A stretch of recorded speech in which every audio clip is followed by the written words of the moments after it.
Assalamualaikum warahmatullahi wabarakatuh.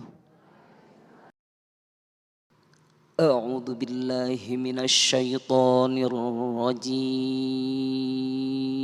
Bismillahirrahmanirrahim.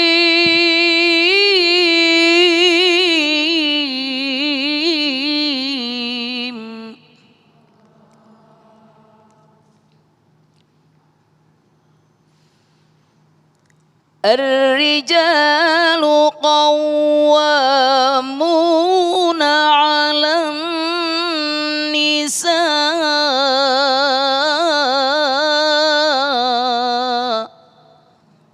bima faddalallahu ba'dahum 'ala ba'd wa bima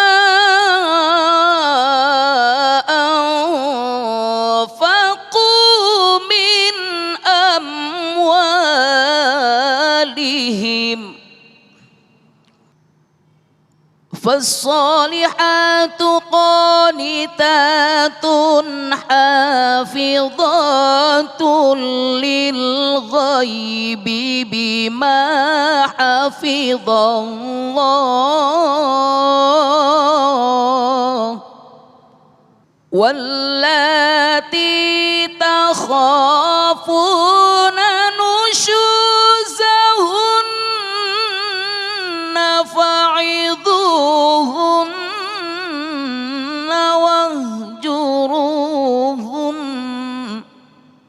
واهجروهن في المضاجع واضربوهن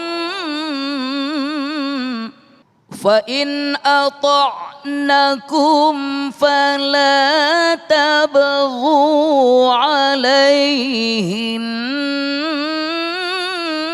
سبيلا إن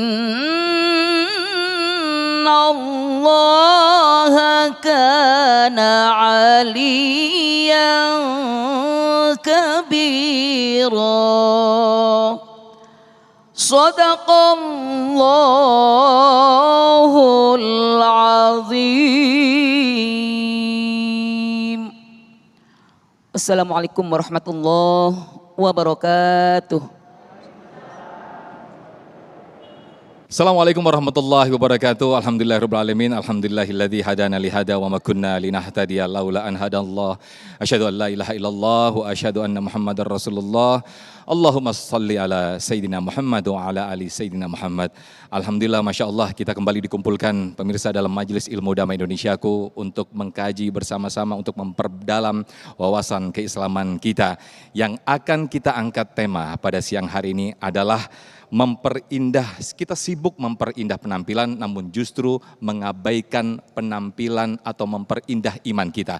Itulah tema yang akan kita angkat pada kesempatan siang hari ini pemirsa, yaitu ada Ustazah Syifa Nur Fadila yang akan memberikan tausiah kepada kita semuanya, dan juga Ustazah Siti Fatihah insya Allah akan memberikan tausiah kepada kita semuanya.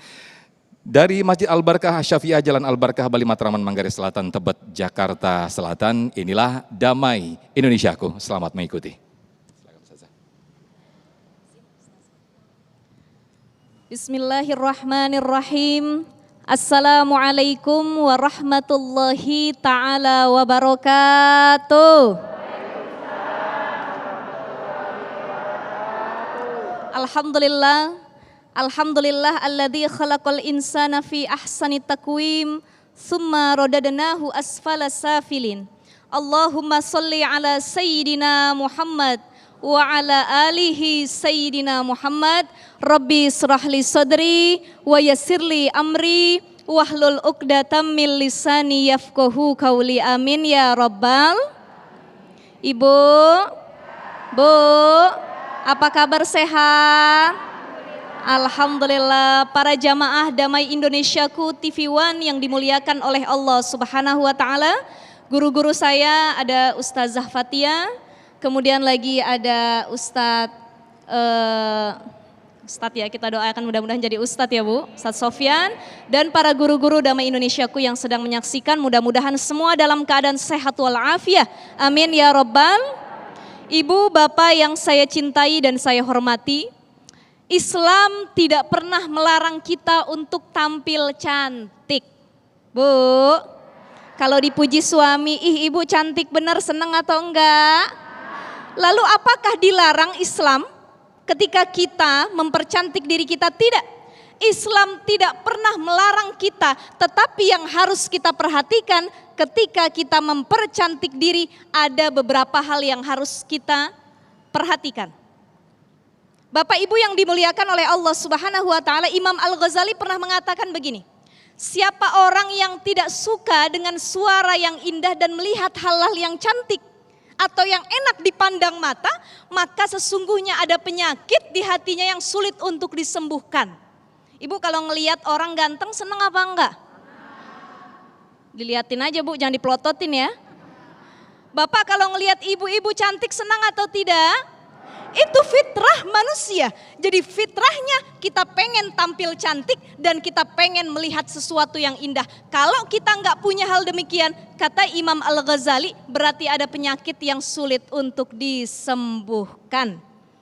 Lalu sekarang kita beralih ke makna cantik. Orang semuanya pengen cantik, pengen ganteng. Emang cantik itu modelnya gimana sih Ustazah? Cantik itu relatif, cantik itu subjektif. Masing-masing punya penilaian cantik sendiri. Ini orang Tebet, kalau cantik itu modelnya yang begini. Orang Perumpung beda lagi, orang Cipinang beda lagi. Jadi masing-masing punya pandangan tentang kecantikan. Baik di wilayah, negara, kemudian kelompok itu punya pandangan mengenai kecantikan. Orang Burma, ibu tahu Burma? Burma tahu nggak? Kampung Melayu belok kanan. Burma, negara Burma itu punya definisi cantik memandang perempuan. Kata orang Burma, perempuan yang cantik itu yang lehernya panjang, kayak jerapah. Jadi kalau kita yang lehernya kagak panjang, ketemu orang Burma itu nggak dibilang cantik. Versi mereka cantik yang lehernya panjang. Kalau orang Korea di sana terkenal dengan bedah plastik, operasi plastik. Maka orang cantik menurut Korea adalah mereka yang kulitnya putih. Karena itu kita paham ternyata definisi cantik di setiap pandangan orang berbeda-beda. Jadi kalau kata Ibnu Ashur, cantik itu biasanya bisa dari bawaan lahir, bisa dari tambahan. Ada dua, perhiasan yang membuat diri kita cantik. Pertama adalah zina muktasabah, perhiasan yang kita tempelin ke badan kita. Pakai baju warna hitam cakep, warna merah cakep, kerudung warna hijau, biru cakep. Itu zina muktasabah. Yang ditambahin, ibu bibirnya warna merah dipakein yang warna pink, itu zina muktasabah. Ada yang kedua disebut dengan zina khilqiyah, given, bawaan lahir. Ibu dari kecil hidungnya udah mancung, alhamdulillah. Kulitnya sudah putih, alhamdulillah. Ini pemberian Allah, sudah cantik dari sananya. Jadi kenapa Islam selalu menekankan kepada kita silahkan mempercantik diri, tapi jangan kebablasan. Apa poin-poin yang perlu kita perhatikan? Ibu, Bapak yang saya cintai, pertama silahkan mempercantik diri, khususnya ibu-ibu, tapi jangan bertabarruj. Itu yang pertama. Dalam surah Al-Ahzab disebutkan, wala tabarrujna tabarrujal jahiliyah. Karena tabarruj itu adalah salah satu pekerjaan orang-orang zaman dulu, zaman jahiliyah. Ibu mau datang ngaji ke Masjid Al-Barkah pakai minyak wangi 1 botol. Itu tabarruj enggak? Tabarruj, pengen terawih ke Al-Barkah, datang pengajian TV One, lipstik yang dipakai merah, bener udah kayak biji mede. Pipinya blush on dan lain sebagainya. Ini tabarruj yang dikatakan dalam agama, berlebih-lebihan dalam berhias itu sangat-sangat dilarang. Bu, Ibu, kita boleh tabarruj tapi kalau di dalam kalau bisa dalam rumah kita modelnya kayak wanita Hollywood.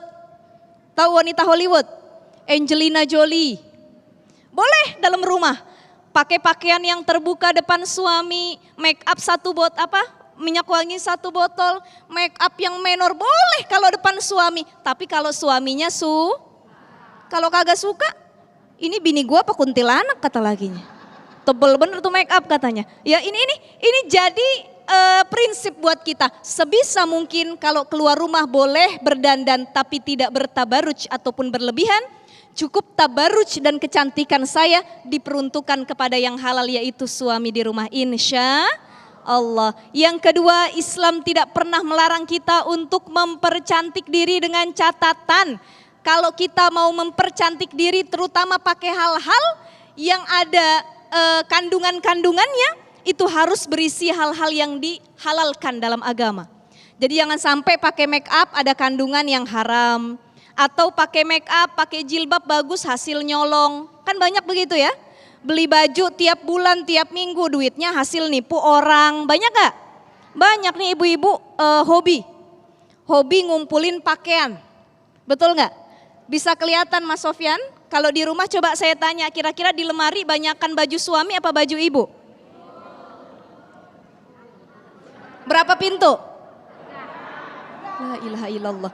Belum lemari jilbab, lemari baju, ini baju tidur beda, baju ngaji beda, baju kondangan beda lagi.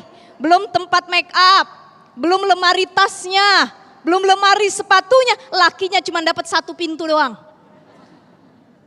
Itu perempuan, ya. Jadi hati-hati boleh saja, tapi Islam tidak suka dengan hal-hal yang israf, berlebih-lebihan, apalagi yang kita dapatkan itu hasil mengambil hak orang lain. Na'udzubillahi min.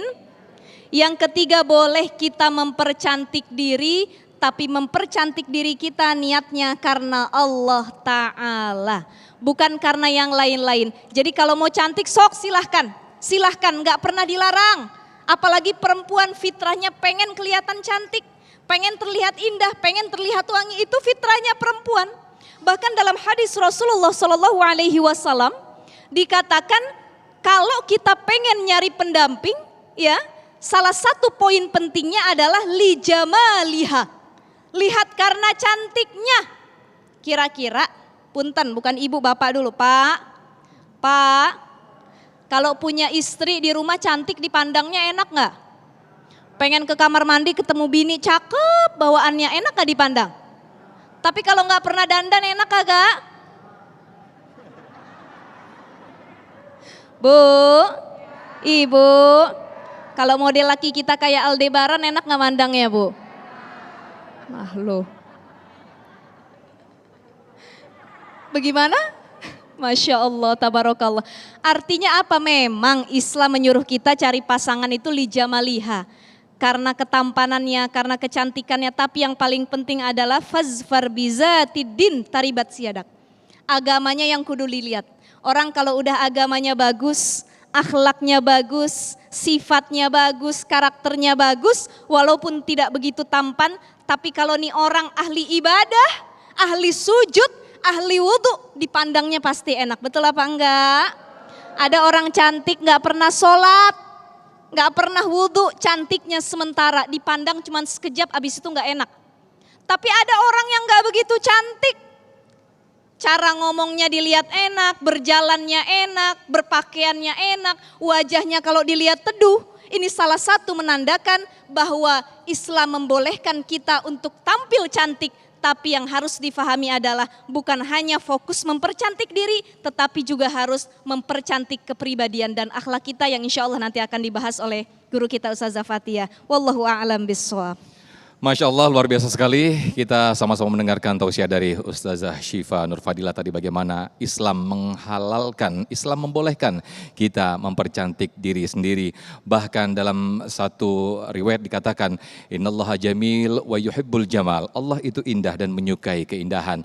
Lantas bagaimanakah kita ketika kita disibukkan mempercantik diri atau memperindah diri, namun kita terlupakan untuk menyibukkan diri kita untuk memperindah iman kita. Nah, insya Allah itulah yang akan disampaikan di segmen kedua tadi nanti oleh Bunda Siti Fathia di segmen berikut. Tetaplah di Damai Indonesiaku, usai jeda kami akan kembali.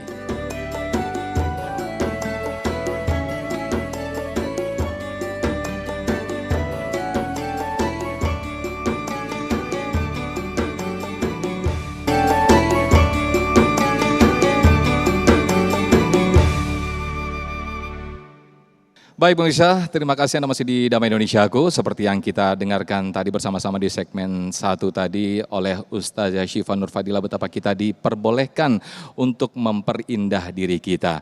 Namun bagaimana kita ketika kita terlalu sibuk memperindah diri kita tanpa memperindah iman kita? Insya Allah itulah yang akan kita dengarkan bersama-sama di segmen kedua ini bersama Bunda Siti Fathia. Selamat mengikuti.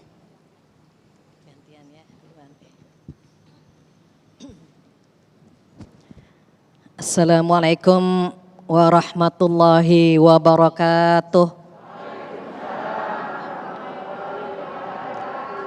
Bismillahirrahmanirrahim. Nahmaduhu wa nasta'inuhu wa nastaghfiruh. Wa na'udzubillahi min syururi anfusina wa min sayyiati a'malina. May yahdihillahu fala mudhillalah wa may yudhlilhu fala hadiyalah. Asyhadu an la ilaha illallah wahdahu la syarikalah. Wa asyhadu anna Muhammadan abduhu wa rasuluh la nabiyya ba'dah. Yang kita hormati bersama Ustazah kita, Ustazah Syifa dan Ustadz Sofyan. Ibu-ibu semuanya yang warnanya oranye, biru, hitam, warna-warni semua.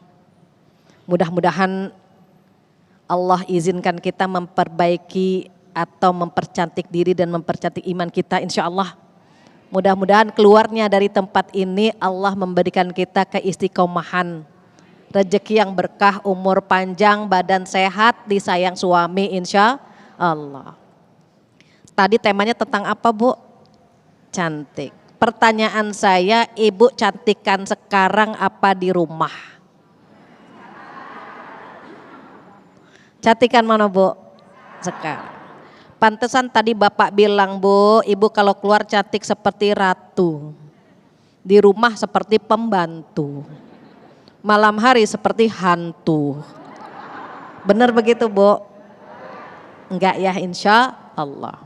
Ketika kita sudah mengenal dan mengetahui tentang cantik ya Bu, Ustazah Syifa sudah menyampaikan kepada kita.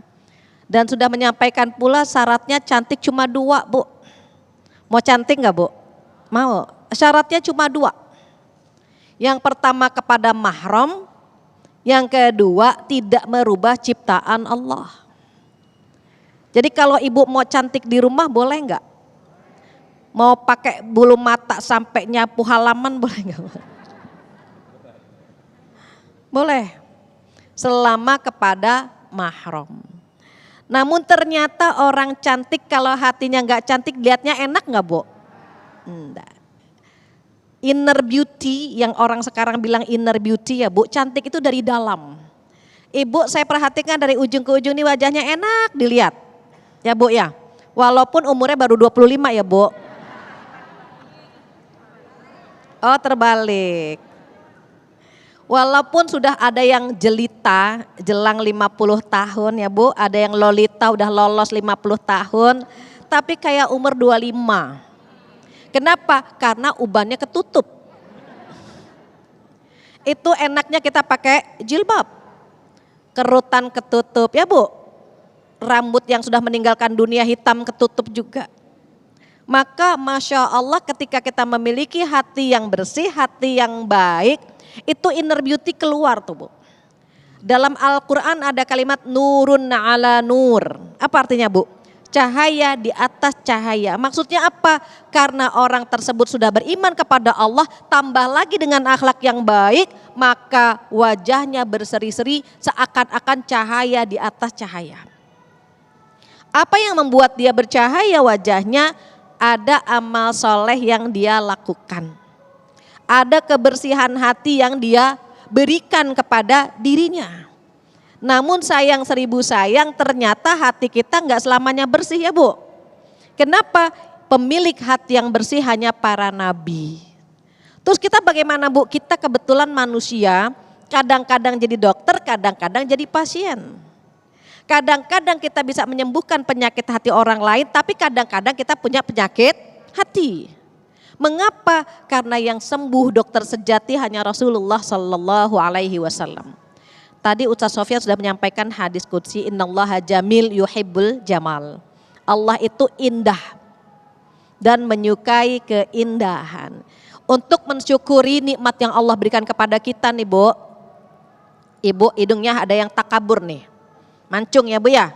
Ada yang hidungnya tawadu. Nah, kayak saya tawadu nih Bu hidungnya nih Bu. Ketika Allah memberikan kita tubuh yang sempurna, maka harus disyukuri. Cara bersyukurnya apa? Merawat, menjaga agar kita bisa sholat ya Bu.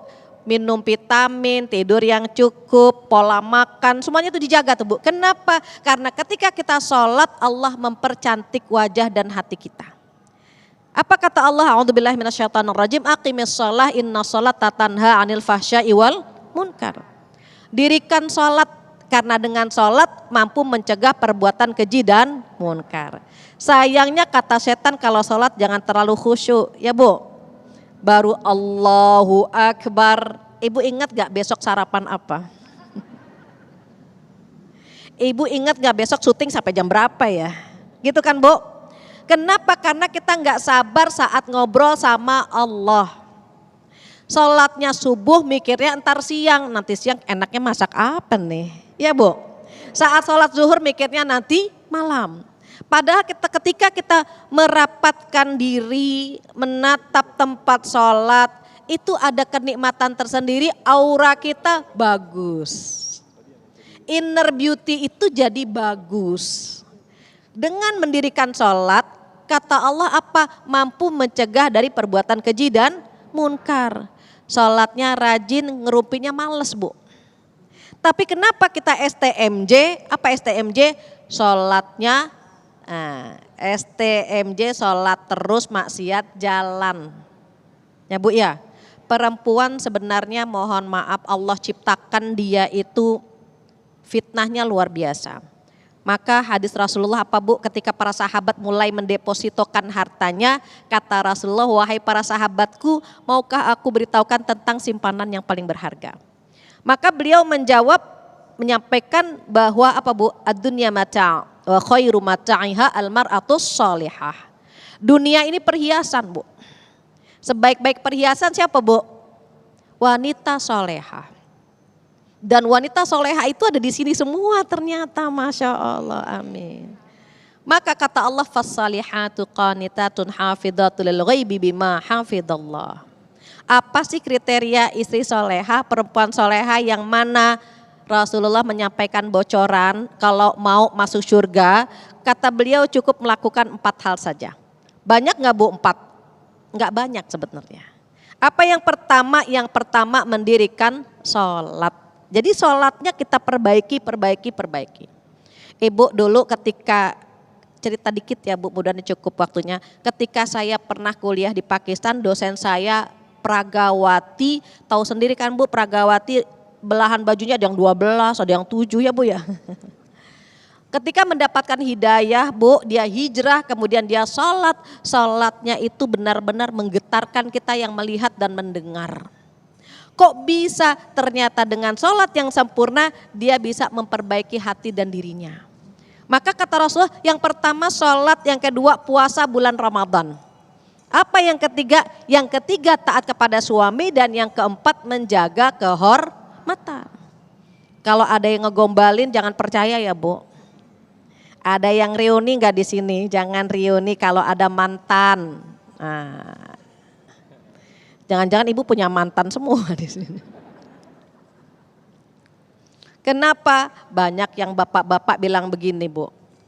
Bu Fatia, saya suka ketemu mantan saya lebih cantik dari istri saya. Saya bilang kenapa dia berpenampilan cantik? Karena tidak dinikahi. Kalau dinikahi dia tetap pakai daster. Ya Bu.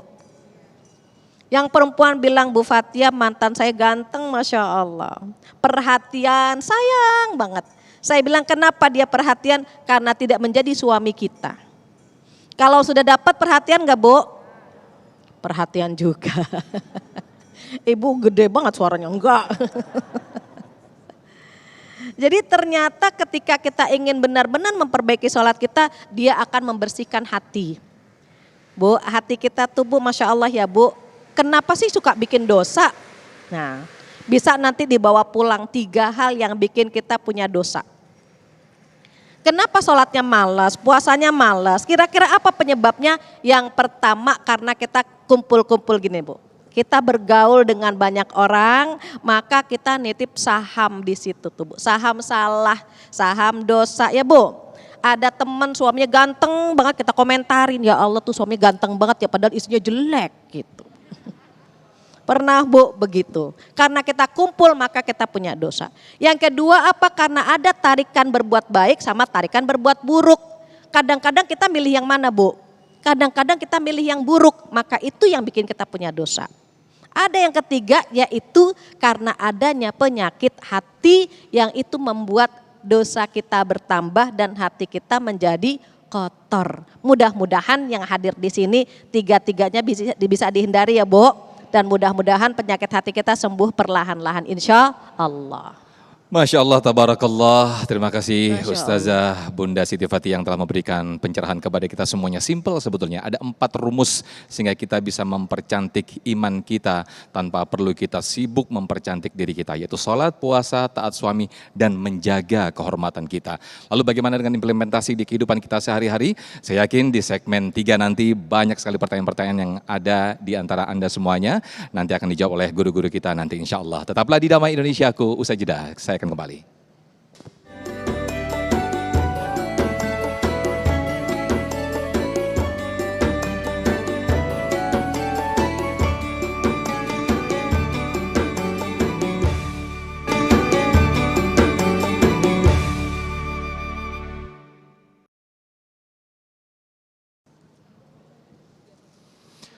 Baik pemirsa, kita kembali di Damai Indonesiaku. Seperti tema besar kita mempercantik iman lebih utama dibanding mempercantik fisik. Sudah siap dari para jamaah yang antri dengan pertanyaan-pertanyaannya Ustazah. Nanti insya Allah akan dijawab oleh Ustazah Syifa dan juga Bunda Siti Fatihah. Assalamualaikum warahmatullahi wabarakatuh. Waalaikumsalam warahmatullahi wabarakatuh. Perkenalkan saya adalah Farikah dari Majelis Taklim Al-Mansuriyah Tebet. Tadi Ibu Ustazah sampaikan bahwa kita sebagai manusia itu terkadang ketika sholat itu sering lupa. Yang ingin saya tanyakan adalah amalan apa buat kita semua di sini agar dalam melaksanakan sholat itu dalam rakaatnya tidak ada yang lupa. Baik, terima kasih. Wassalamualaikum warahmatullahi wabarakatuh. Waalaikumsalam, silakan Bunda Fatihah. Iya baik. Iya Ibu. Ketika kita sholat, kita pernah dengar ayat A'udzubillahi minasyaitonirrajim fawailul lil musallin. Tolong berhentinya jangan di situ. Lanjutkan. Mengapa? Karena kalau bacanya sampai di situ saja artinya khawatir sulit dipahami. Apa sih artinya Bu? Maka celakalah bagi orang-orang yang sholat. Begitu kan Bu? Tapi kalau dilanjutkan fawailul lil musallin alladzina hum an salatihim sahun. Sahunnya yang bikin celaka. Maka celakalah bagi orang-orang yang sholat yaitu yang lalai dalam sholatnya. Nah lalai ini 3 tingkatan nih. Siapa saja yang termasuk lalai? Yang pertama, kelompok pertama para sahabat salafus soleh kalau gak khusyuk mereka bilang celaka, aku lalai, aku tidak khusyuk hari ini sholatnya. Pernah Abu Bakar sedang sholat, burung masuk ke dalam masjid, bulunya cakep banget. Ibu kalau ada burung masuk lagi sholat khusyuk gak Bu? Tumben-tumbenan Abu Bakar melihat bulu burung itu bagus sekali. Sehingga tidak khusyuk. Tidak khusyuk ya Bu, bukan lupa, tidak khusyuk saja. Maka kata Abu Bakar apa? Celaka hari ini aku sholatnya tidak khusyuk. Maka untuk para sahabat salafus soleh tidak khusyuk itu sudah celaka, termasuk merasa lalai. Langsung sedekah 1 hektar kebun. Ibu gak khusyuk tiap hari kan Bu? Sedekah gak Bu? Itu level paling tinggi. Nah level yang kedua yang termasuk lalai dalam sholat adalah lalai di sini lupa. Lupa apanya? Lupa waktunya. Kadang-kadang lupa rokaatnya, kadang-kadang lupa bacaannya. Ibu seringnya lupa yang mana nih? Semuanya. Waktu lupa, ya Allah udah jam 1 belum sholat zuhur gitu kan Bu. Nah Terkadang lupa rokaatnya, saking khusyuknya sholat malah bingung ini kedua apa ketiga. Ya Bu, saking khusyuknya malah lupa kita. Kedua atau ketiga. Kalau dalam kondisi lupa waktu, telat sholat, perbanyak istighfar. Kalau lupa rokaatnya, maka ambil yang sedikit. Ini kedua atau ketiga, kedua gitu. Ini keempat atau ketiga, ketiga. Jadi ambil yang paling sedikit ya Bu. Ibu kalau ngutang lupa 50.000 apa 100.000, enakan dibayar yang mana Bu? Jadi kalau kita lupa bilangannya ambil yang sedikit. Nanti sebelum salam sujud sahwi. Nah itu kalau lupa rokaat. Terus kalau lupa bacaan bagaimana? Tergantung bacaannya yang mana. Kalau Al-Fatihah rukun tuh Bu. Jadi diusahakan kalau baca Al-Fatihah fokus, ini salah satu cara kita mendapat kekhusyuan. Kalau kita lupa ya Bu, baca surat pendek, misalnya kita mau baca surat Ad-Duha. Lupa wadduha wal laili idza saja, lupa Bu. Wadduha wal laili idza saja, udah diperes-peres, udah mumet banget kepala. Enggak nongol-nongol juga tuh lanjutannya. Nah, kita boleh ganti surat.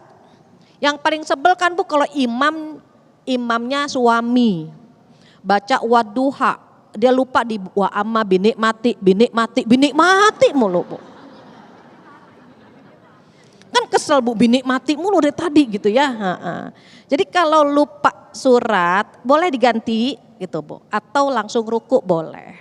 Tapi karena Al-Fatihah rukun maka jangan dilupakan. Nah terus gimana dong kalau misalnya kita, mohon maaf, kita pengen khusyuk gitu. Tapi tadi Bu kadang-kadang lupa bacaan, kadang-kadang lupa rokaat, kadang-kadang lupa waktu. Maka yang pertama doa. Ibu hafalkan Rabbi ja'alni muqimas sholat wa min dzurriyyati. Rabbana wa taqabbal doa yang di surat Ibrahim ya Bu, pertama itu. Yang kedua ketika akan sholat perbanyak membaca Qul a'udzu birabbil falaq, qul a'udzu birabbin nas. Kalau nggak sempat gimana? Udah a'udzubillahi minasyaitonirrajim saja. Kenapa setan tuh Bu ngeganggunya Bu dari kita wudhu. Udah diucek-ucek perut kita kan Bu. Tadi nggak pengen keluar angin, pas wudhu pengen keluar angin gitu ya Bu. Nah, terkadang di kamar mandi kita dibuat lama. Ngacaknya lama banget, mikirin jerawat, mikirin gitu kan Bu. Nah, itu sudah di kamar mandi sudah dibuat kita lama. Buat setan terlambat 5 menit itu udah poin. Apalagi terlambat setengah jam, 1 jam begitu. Jadi yang kedua apa? Yang tadi ya Bu ya, pertama doa, yang kedua membaca ta'awudz. A'udzubillahi minasyaitonirrajim. Kalau waktunya masih lama baca Qul huwallah 3 kali, Al-Falaq 3 kali, An-Nas 3 kali. Terus yang ketiga bagaimana? Tatap tempat sujud tapi jangan meleng. Nih Bu, ini tatap nih Ka'bah nih Bu misalnya ya Bu. Tatap aja, fokus di tempat sujud. Kalau meleng sedikit kepikiran tuh Bu, oh pintunya sebelah sini ya. Sebelah sini ada pintunya lagi enggak ya gitu Bu. Jadi tetap terus fokus, walaupun mata kita tertarik untuk melihat ke sebelah kanan, ke sebelah kiri, jangan mau. Tatap terus tempat sujud. Itu salah satu caranya begitu. Baru yang terakhir, yang keempat, biar khusyuk, Ibu disuarakan sekedar telinga kita mendengar. Jadi misalnya baca Bismillahirrahmanirrahim, Alhamdulillah.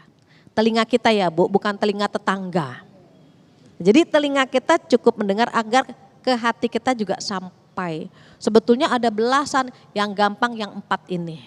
Mudah-mudahan bisa diaplikasikan. Wallahu a'lam bishawab. Amin, amin. Masya Allah, luar biasa sekali. Kita masih ada 1 segmen lagi untuk kita bahas bersama-sama di sesi nanti. Masih ada beberapa penanya yang akan saya persilahkan dan nanti akan dijawab oleh guru-guru kita. Tetaplah di Damai Indonesiaku, usai jeda kami akan kembali.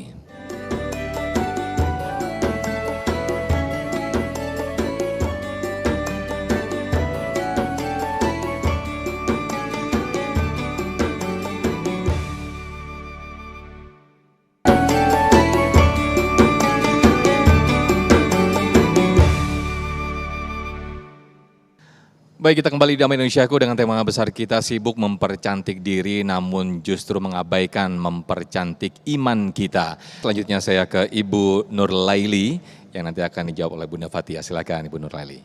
Assalamualaikum warahmatullahi wabarakatuh. Waalaikumsalam warahmatullahi wabarakatuh. Perkenalkan, saya Ibu Nurlaili dari Majelis At-Taufik. Ustazah tadi bilang wanita itu gampang masuk surga, yang penting taat, sholat, puasa bulan Ramadan, dan menjaga aurat, taat sama suami. Bapak-bapak, khususnya suami saya, ada kan pakaian saya begini, kalau misalnya mau tamasya atau rekreasi gitu, pakaian saya begini, katanya jangan pakaian yang sembrak-sembruk sih gitu katanya. Terus bagaimana nih yang aku ingin yang nomor 3 sama 4. Jadi bagaimana caranya untuk menjawab suami saya gitu. Wassalamualaikum warahmatullahi wabarakatuh. Waalaikumsalam. Di sesi lain mungkin ingin memperindah diri namun juga memperindah iman begitu. Silakan Bunda. Baik, Masya Allah. Ini pertanyaannya 4-4-nya bagus-bagus banget ya. Ini kelihatan ibu-ibu doyan ngaji semua insya Allah. Ini curhat Ustazah. Curhat. Baik, perempuan itu diberikan keutamaan, kemudahan masuk ke dalam surga. Ibadah kita tidak sehebat para sahabat ya Bu. Ibadah kita tidak sehebat para sahabiah. Sedekah kita tidak sebanyak mereka. Tapi masuk surganya kita dipermudah oleh Allah Subhanahu wa taala melalui sabda Rasulullah sallallahu alaihi wasallam tadi. Tadi sudah saya sampaikan 4 saja kan Bu syarat mau masuk surga, gampang gak Bu? Insya Allah gampang buat ibu-ibu di sini. Kenapa? Yang pertama itu hablum minallah. Hubungan dengan Allah, salat, puasa, hubungan dengan Allah. Yang keduanya hablum minan nas, hubungan dengan suami, hubungan dengan manusia. Kalau suami punya istri taat, nyenengin banget Bu. Nyenengin ya Bu ya, tapi kalau membangkang terus capek. Ya Ustaz Sofyan ya gitu ya. Jadi ternyata simpanan yang paling berharga itu istri yang solehah. Ciri-cirinya apa? Kalau dilihat menyenangkan. Kalau diperintah dia nurut. Kalau suami nggak ada dia menjaga kehormatan dirinya. Terus gimana dong kalau suami nyuruh A, nyuruh B, nyuruh C misalnya gitu ya Bu. Selama tidak melanggar Allah maka taati dan ikuti. Tapi kalau perintahnya melanggar Allah tidak ada kata taat di situ. Contoh, Bu, ibu jangan pakai jilbab, kenapa sih jadi kayak nenek-nenek misalnya. Padahal menutup aurat hukumnya wajib. Ketika suami melarang perlu ditaati nggak Bu? Kalau nggak nurut nggak apa-apa. Kenapa? Karena suami melarang kita menutup aurat. Ketika suami melarang kita menutup aurat kita nggak nurut, nggak apa-apa. Kita ngobrol, abang kenapa sih nyuruh saya nggak pakai jilbab gitu. Habis kalau pakai jilbab begini. Ajak ngobrol, abang sukanya warna apaan? Modelnya yang gimana? Ngobrol gitu. Terus kalau jalan-jalan gimana? Kalau jalan-jalan selama nutup aurat ya Bu, nutup aurat. Bodinya nggak kelihatan Bu, terkadang saking ketatnya tuh bahan sampai bisul kelihatan Bu. Jadi gimana biar nggak ketat gitu? Boleh nggak sih beda pakaian ngaji lain, pakaian rekreasi lain? Boleh. Itu yang namanya adil. Adil itu apa sih? Adil itu menempatkan sesuatu pada tempatnya. Waktunya tidur pakai baju tidur, waktunya kondangan pakai baju kondangan gitu kan Bu. Makanya baju ibu-ibu banyak banget. Dapat jilbab nyari bajunya, dapat baju nyari jilbabnya gitu. Jadi kalau kita rekreasi belum kaos kaki, belum sepatu gitu ya. Jadi kalau misalnya kita rekreasi pakai baju jalan-jalan selama masih syar'i, masih nutup aurat, tidak berbentuk, nggak apa-apa sebetulnya. Tapi kalau misalnya suami bilang, Bu kalau rekreasi emang gak usah pakai jilbab misalnya, nggak ngikutin, nggak dosa kita. Kenapa? Karena yang dia larang, yang dia perintahkan melanggar Allah, melanggar syar'i. Jadi kalau misalnya suami cuma pengen kalau jalan-jalan jangan baju ngaji, kenapa sih gitu ya? Nggak apa-apa, ikutin aja Bu. Makanya terkadang mohon maaf kalau kita jalan sama suami berbeda tuh Bu jalan dengan temen. Kalau sama temen itu kan kita bawa diri. Tapi kalau kita jalan sama suami bawa nama suami tuh Bu. Takutnya suami kita banyak yang ngincer. Tapi kalau kita jalannya suami rapi, kita rapi gitu kan ya Bu ya, enak. Orang lihat Masya Allah istrinya pinter nyesuaiin baju dia sama suaminya. Kan begitu Bu. Tapi kalau suaminya 3T nih Bu, takwa, tampan, tajir. Nah yang satu punya suami juga 3T, tua, tulali, tertindas Bu. Ketika dia jalan sama yang istri 3S Bu, 3S apa Bu? Solehah, sabar, cantik. Nah jalan bareng tuh ya Allah kayak pinang dibelah 2 apa dibelah 8 gitu Bu ya. Jadi boleh kalau kita mengikuti suami selama tidak melanggar Allah. Wallahu a'lam begitu. Baik, Masya Allah, terima kasih Ustazah Siti Fathiah dan juga Ustaz Syifa Nur Fadilah. Mudah-mudahan apa yang disampaikan oleh guru-guru kita tadi menjadikan kita semakin cantik iman kita, semakin cantik akhlak kita, yang insya Allah itu akan berimbas ke kecantikan diri kita. Saya Al-Fakir Muhammad Sofyan mohon pamit undur diri dan juga seluruh kru yang bertugas mohon pamit undur diri. Wassalamualaikum warahmatullahi wabarakatuh, yang insya Allah nanti akan diteruskan doa bersama Bunda Siti Fathiah. Silakan Bunda. Baik ibu-ibu yang dirahmati oleh Allah Subhanahu wa taala, kita sudah di penghujung acara. Untuk menutup acara kita menambah keberkahan, kita membaca istighfar 3 kali, astagfirullahaladzim, astagfirullahaladzim, astagfirullahaladzim, dan doa penutup majelis bersama-sama, subhanakallahumma wa bihamdika, asyhadu an la ilaha illa anta, astaghfiruka wa atubu ilaik. Wabillahi taufiq hidayah. Wassalamualaikum warahmatullahi wabarakatuh.